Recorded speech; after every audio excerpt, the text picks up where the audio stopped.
아니, 정말요? 저 정도가 비만이라고요? 제가 이제껏 잘못 알고 있었네요. 한강공원 한가운데에 서서 지나가는 한국인들을 보며 화들짝 놀란 미국 필라테스 강사가 있습니다. 그녀는 여기저기 두리번거리며 보고도 믿지 못하겠다는 표정으로 사람들을 계속 바라보고 있는데요. 과연 그녀에게는 무슨 일이 있었던 걸까요? 안녕하세요. 세계인들의 한국에 대한 감동적인 이야기를 전해드리는 감동뭉클입니다. 저희 채널은 해외 커뮤니티 레딧과 신청자의 실제 사연을 제보받아 실화를 바탕으로 영상을 제작하고 있습니다. 구독과 좋아요, 알림 설정은 영상 제작에 큰 힘이 됩니다. 이번 사연은 한국을 방문한 미국 비만 전문 클리닉 필라테스 강사의 이야기입니다. 오늘의 이야기 지금 시작합니다. 안녕하세요. 저는 미국 미시시피주에 있는 비만 클리닉에서 비만 전문 필라테스를 지도하는 리사라고 합니다. 비만 전문 필라테스에 대해 생소하실 텐데요. 일반 필라테스와는 달리 신체의 균형을 맞추고 근육을 강화하여 체중 감량과 건강 개선을 목표로 하는 특별한 필라테스 프로그램입니다. 비만과 관련된 신체적인 문제를 해결하고 예방하기 위해 특별히 설계되었죠. 다들 아시다시피 미국은 식습관, 운동 부족 등으로 비만 문제가 심각한 상황입니다. 세계에서 가장 비만율이 높아서 길거리를 돌아다니다 보이는 사람 10명 중에 4명은 비만입니다. 정상 체중인 사람들을 오히려 보기가 힘들죠. 비만의 원인이 여러 가지가 있지만 땅이 커서 모든 사람이 자동차로 이동하다 보니 그것이 습관이 되어 가까운 거리도 걷지 않다 보니 운동량이 현저히 부족합니다. 게다가 미국에서는 부자들이 오히려 날씬하고 가난한 사람들은 비만 환자가 많다는 말이 있는데요. 실제로 신선한 채소나 과일을 살 수 있는 금액이면 튀긴 음식, 예를 들면 패스트푸드나 빵 등을 훨씬 많이 살 수 있으니 그 음식들을 먹고 다들 비만이 되는 거죠. 게다가 TV에서는 패스트푸드 광고가 끊임없이 나와서 패스트푸드를 접하기도 훨씬 쉽고 그 양 또한 어마어마합니다. 비만은 건강 문제뿐만 아니라 다양한 질병에 걸릴 수 있고 나중에는 관절 문제까지 생기게 됩니다. 요즘 들어 비만 문제가 건강에 부정적인 영향을 미치고 있는 현실을 고려하여 많은 사람이 다양한 운동 및 피트니스 프로그램을 찾다 보니 저희 지역에도 이런 비만 센터가 기하급수적으로 늘어나기 시작해서 저희 센터는 다른 업체와 경쟁하며 회원 유치에 차별성을 두기 위해 조금 특별한 비만 클리닉 전문 프로그램을 개발하고 있었습니다. 비만 회원들에게 만족감을 줄 수 있는 해결책으로 식이요법, 운동, 건강한 생활 습관 그리고 여러 종류의 운동을 통해 프로그램을 만들어야겠다고 생각은 했지만 막상 혼자 알아보려니 너무 막막했어요. 일반 필라테스와는 달랐기에 저는 다른 센터와 다르게 교육 방법을 바꿔야겠다고 생각했습니다. 그래서 길거리를 돌아다니면서 비만인 사람들이 자주 먹는 음식이나 어떤 생활 습관을 가지고 있는지 확인했고 인터넷이나 SNS를 통해 정보를 모으기 시작했습니다. 그러던 중 인터넷상에서 한국이라는 나라도 요새 비만 인구가 늘고 있다는 글을 읽게 되었습니다. 그런데 또 다른 글에는 한국 사람들은 자기관리에 철저해서 비만 인구가 적다고 하더라고요. 인터넷상의 글이라 뭐가 사실인지 거짓인지 의아했습니다. 그러던 중 SNS에서 한국에서 유명 필라테스 강사를 알게 되었고 서로 궁금한 것은 묻고 답하면서 우리는 금세 친구가 되었습니다. 저는 인터넷에 떠도는 글의 진실도 알고 싶고 또 새로운 비만관리 프로그램 개발에 대한 저의 고민에 대해 말했더니 그 친구는 기회가 되면 한국으로 한번 와보라고 했습니다. 안 그래도 요새 유튜브, SNS에서 유명하다는 한국 음식에 너무 관심이 있어서 언젠가 한국에 한번 가보겠다고 생각했거든요. 사실은 제가 미식가라 새로운 음식을 찾아다니면서 먹는 게 제 취미입니다. 원래 먹는 대로 살이 찌는 편인데 그나마 운동을 열심히 해서 날씬한 몸매를 유지하고 있습니다. 그래서 소문의 진실도 확인할 겸 한국인의 식습관과 운동 문화에 대한 이해를 쌓는 것 또한 프로그램 개발에 도움이 될 것 같아서 저는 센터장님에게 허락을 받고 한국행 비행기를 탔습니다. 한국에 도착한 순간 그곳은 정말 새로운 세계였습니다. 화려하고 현대적이고 첨단적인 공항 시설에 깜짝 놀랐습니다. 공항의 외관은 화려하고 사람들의 복장도 모두 세련되고 트렌디한 느낌이 물씬 났습니다. 공항 내의 편의시설들도 정말 현대적이었죠. 저는 미국과는 다른 문화를 접할 생각에 너무 기대되고 궁금했습니다. 전자여권으로 간단하게 QR 체크인을 할 수 있어 편리함에 감탄했어요. 인천공항은 제가 그동안 본 적 없던 첨단 기술과 편의시설로 가득했습니다. 공항 내부는 깨끗하게 관리되어 있었고 고급스러운 디자인과 첨단 기술이 어우러져 여행하는 동안 불편함 없는 편안한 환경을 제공했습니다. 이동하면서 눈에 띄게 큰 쇼핑몰이 제 시선을 사로잡았습니다. 공항 내에는 다양한 브랜드의 매장들이 있었고 저는 그 자리에서 한국의 다양한 제품들을 구경할 수 있었어요. 한국으로 초대해준 필라테스 강사인 지혜에게 줄 선물을 하나 사고 잠시 들른 휴게실은 정말 완벽했어요. 편안한 소파에 앉아 휴식을 취할 수 있는 휴게실이 마련되어 있어서 장거리 비행으로 힘들었었는데 잠시 쉬었다가 갈 수 있었습니다. 한국인 친구인 지혜를 만나러 가기 위해 저는 인천공항과 연결된 지하철로 이동했어요. 공항 내에서 역을 찾아 플랫폼으로 향하는 길에는 안내 표지들이 친절하게 표시되어 있었습니다. 역 내부의 안내 표지와 깔끔한 열차를 보고 한국의 첨단 기술과 체계적인 도시 교통 시스템에 놀랐어요. 인천공항과 숙소가 바로 지하철로 연결되어 있어 편리하게 이동할 수 있었습니다. 지하철에 탑승한 저는 아주 깔끔하게 정돈된 열차 안에서 자리를 잡았습니다. 편안한 좌석과 깨끗한 차량에서의 휴식은 긴 비행 후에 피로를 푸는 데 제격이었어요. 그렇게 지하철을 타고 순조롭고 편안하게 숙소에 도착했습니다. 한국의 지하철은 시간표와 효율성 면에서도 인상적이었고 공항에서부터 숙소까지의 이동이 신속하게 이뤄지는 것에 저는 놀람과 만족을 느꼈어요. 숙소에 도착한 후 짐 정리를 마치고 저는 지혜와 만나 식사하기로 한 장소로 나갔습니다. 지혜가 저를 데리고 간 곳은 한국의 한정식 집이었어요. 전통적인 음식과 한국인의 식습관에 대해 정말 궁금했거든요. 음식이 나오고 저는 놀라움에 입을 다물지 못했습니다. 세상에 밥 한 공기에 나오는 반찬 수가 엄청 많고 다양하더라고요. 게다가 음식들은 고기와 채소 등 모두 영양 균형을 유지하는 데 도움이 되는 음식들이었습니다. 미국에서 먹는 기름지고 불균형적인 식사가 아니었어요.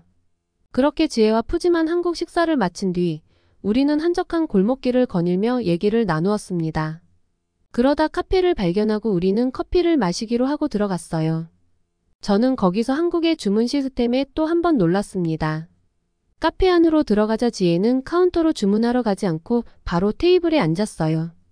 그리고는 주문서를 작성하는 대신 스마트폰 앱을 이용해 커피를 주문하더라고요. 저는 이게 뭐야? 스마트폰으로 주문하는 거야? 미국에서는 종이에 써서 주문하는데 정말 신기해 라고 말했더니 지혜는 웃으며 응, 한국은 디지털 문화가 발달해서 많은 곳에서 앱을 통해서 주문해 간편하지? 라고 웃으며 말했어요. 저는 너무 놀랍고 신기해서 지혜가 주문하는 것을 옆에서 지켜보았습니다. 그리고 불과 몇 분 후 정확하게 지혜가 앱에서 주문한 대로 커피가 나왔다며 알림 문자가 왔습니다. 커피를 마시면서 새로운 필라테스 프로그램 개발에 대한 이야기를 나눴습니다. 그런데 옆 테이블에 사람은 없고 노트북만 덩그러니 있길래 지혜에게 물어봤더니 주인은 화장실을 가거나 잠시 자리를 비운 것이라는 말에 정말 놀랐습니다. 미국에서는 상상도 못할 일이거든요. 제가 놀란 눈을 하고 있으니 지혜는 한국에서는 사람들이 가방이나 귀중품을 테이블에 두고 가도 훔쳐가지 않는다는 말에 저는 보고도 믿기지가 않았습니다. 그러면서 한국은 안전한 나라이기 때문에 남의 물건에 손을 댄다든가 훔쳐가는 일은 적다고 했어요. 한국인들의 놀라운 시민의식에 저희 나라와 비교하게 되더라고요. 그렇게 대화를 마치고 지혜가 보여줄 것이 있다고 해서 저희는 한강으로 향했습니다. 지하철을 타러 가는 도중에 느낀 한국의 길거리는 활기찬 에너지와 다양한 먹거리로 가득했어요. 저는 이 경험을 필라테스 수업에 어떻게 녹일지 많은 고민을 했습니다. 그래서 저는 수업 중에 한국의 다양한 음식 재료를 활용한 운동 동작을 선보이며 회원들에게 건강한 식습관의 중요성을 강조해야겠다는 아이디어가 떠올랐어요. 한강에 도착해서 눈앞에 펼쳐지는 한국인들의 건강한 라이프 스타일에 깜짝 놀랐습니다. 산책로에서 조깅을 하는 사람, 공원에서 그룹 운동하는 사람들, 한강을 따라 이어지는 자전거 도로에서 온 가족이 자전거를 타면서 여가를 즐기는 풍경이 제겐 너무 신선한 충격이었습니다. 제가 미국에서는 여유로운 장소에서 이렇게 많은 사람들이 운동하는 건 찾아보기 힘들다고 하자 지혜는 웃으며 한국인들은 건강에 정말 신경을 많이 쓰는 편이라며 특히 한강은 많은 사람이 즐겨 찾는 운동과 휴식의 장소라고 했습니다. 그 이야기를 들으니 저도 자전거를 타고 한강을 느끼고 싶더라고요. 그래서 지혜에게 우리도 자전거를 타자고 했어요. 그렇게 자전거를 대여해서 타고 한강을 따라가던 중 갑자기 농구장에서 열심히 농구를 즐기고 있는 한국 청년들을 발견했어요. 그중 한 명이 자전거를 탄 저를 보며 인사를 해주더라고요. 그래서 여기서 농구도 하는 거냐며 정말 놀랍다고 미국에서는 이렇게 다양한 운동을 할 수 있는 공간이 없다고 말하자. 지혜는 미소를 지으며 한국에선 공원이나 강변에서 운동할 수 있는 시설들이 많다며 한국인들은 여가 시간을 활용해서 다양한 운동을 즐긴다고 했어요.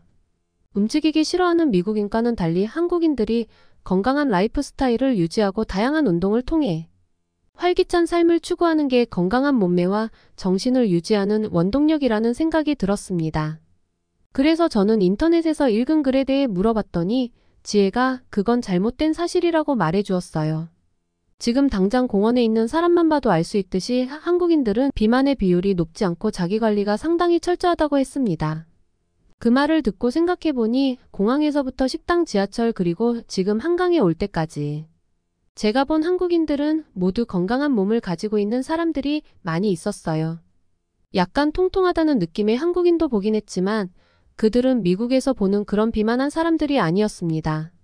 그러면서 한국인들은 자기 관리에 매우 철저한 편이며 특히 다이어트와 관련된 정보는 전 세계에서도 한국만큼이나 정확하고 신뢰할 만한 정보들이 풍부하게 제공되고 있는 곳은 없다고 하더라고요. 그렇게 한강에서 라이딩을 마치고 지혜가 저녁 수업이 있다고 해서 지혜가 근무하는 비만 클리닉으로 같이 갔습니다. 지혜는 수업하러 들어갔고 밖에서 보니 약간 통통한 회원들과 수업을 하고 있었어요. 그들은 모두 외국인이었고 수업이 끝나자 지혜는 저와 그 회원들과의 만남의 자리를 마련해줬어요.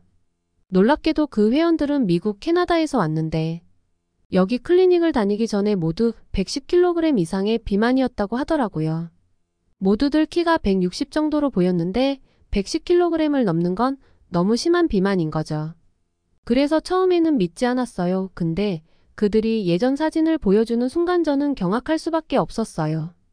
실제로 사진 속에 있는 사람은 그녀들이 맞더라고요. 저는 그래서 어떻게 살을 뺐는지 물어보았어요. 캐나다에서 온 회원 빼고 미국에서 온 회원은 모두 한국에 온 지 이제 1년 반쯤 되어 간다고 했습니다. 저는 그렇게 짧은 기간에 정말로 몸무게를 많이 빼는 것은 상식적으로 이해하기 어려웠어요. 이게 어떻게 가능한 일인지 정말 궁금하더라고요. 약물을 이용한 다이어트를 한 것일까? 무작정 굶은 것일까? 아니면 잠도 제대로 못 자면서 운동을 한 것일까? 너무 궁금했어요. 이런 저의 마음을 알았는지 한 회원이 웃으며 말을 꺼냈습니다. 저에게 미국인들이 왜 살이 찌는지 묻길래 저는 당연히 운동 부족 때문이라고 말을 했더니 그 회원은 웃으며 전혀 다른 문제라고 하더라고요. 일반적으로 사람들은 살이 찌는 이유를 주로 운동 부족으로 생각하는 경향이 있다고 했죠. 그러나 그들은 다르게 생각하고 있었어요. 그들은 미국에 있을 때는 먹는 게 더 중요하다고 생각했다고 하더라고요. 그런데 한국에 와서는 각자의 일을 하느라 미국에 있을 때보다 운동을 덜 했음에도 불구하고 1년 반 정도의 기간 동안 모두가 50kg 정도를 뺀 거라고 자랑스럽게 이야기했습니다. 그래서 생각을 해보니 그들이 바뀐 건 운동이 아니라 먹는 습관이었다고 했습니다. 처음에는 한식을 먹기 싫어서 유명한 프랜차이즈 햄버거나 피자를 많이 먹었었는데 어느 순간부터는 한식을 먹기 시작했더니 놀라울 정도로 살이 빠지게 되었고 소화가 너무 빨라져서 걱정이 되기도 했을 정도였다고 했습니다. 이런 얘기를 들을 때는 정말로 믿기 어려웠어요. 그러나 지혜의 클리닉 회원들의 사진과 말들은 들어보니 반박할 여지가 없었어요. 그 이후로 며칠 동안 지혜가 다른 회원들도 소개해줬고 모두가 한국식 식단이 다이어트의 핵심이라고 말했어요. 저는 지혜의 소개로 알게 된 식당에서 한식을 기초에서부터 몇 가지 요리를 배운 뒤 미국으로 돌아왔습니다.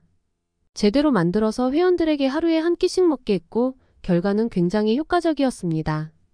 3달이 지난 현재 저희 클리닉 회원 중에는 심한 비만이 없어졌고 아직은 목표에는 미치지 못하지만 과체중에서 정상 몸무게에 거의 근접한 회원들까지 점점 늘어가고 있어요.